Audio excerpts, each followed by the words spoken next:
Good morning. Welcome to week 4, if you can believe that. We are going to be covering food and beverage specifically in a hotel setting.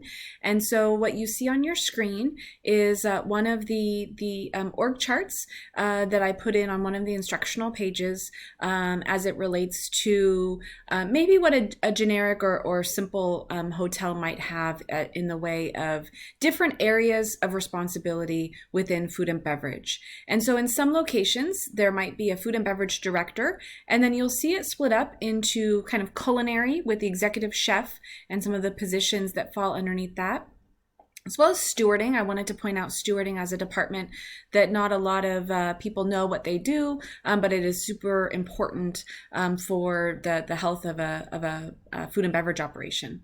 And then you have event operations, or sometimes called banquet operations or catering operations. These would be the areas where the food service in meeting space and the setup of meeting space happens. Event planning or event management, that would be the planners of the events that work with the clients. And then restaurant manager, and then the different areas that might fall underneath a restaurant manager would certainly be a restaurant operation, either fine dining or a 3-meal-a-day restaurant, could be a coffee bar, could be a lounge or alcohol bar, poolside bars also would fall underneath this area most times, and then room service or in-room dining, which is one of the departments that I think the trend has been hotels doing away with room service or in-room dining and doing more of a grab and go kind of situation, or quite honestly relying on third parties like DoorDash or Grubhub to provide that service to their guests. With respect to this, we are going to be talking about food and beverage for a number of weeks, because the first area we kind of go broad and talk about it within a hotel, and then we'll look at freestanding restaurant situations as well as it's part of hospitality. So I'm excited for you to take a look at some of this. I think this is an area where we've had experience as customers. You might have had experience as an employee in some of these areas in food and beverage. So it'll be great to get your insights as well.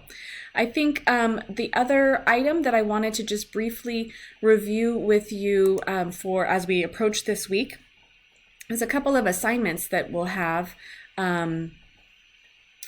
And when we look at the overview and where to start, there's going to be a quiz on chapters 1 through 3. You can actually take as much time as you like and retake the quiz to understand the material. There's a beverage assignment that is always super exciting for me to be able to hear. You get to be the teacher for the week and present information on the beverage that's been assigned to you, and there's a table in there that has your name and which beverage you're assigned to.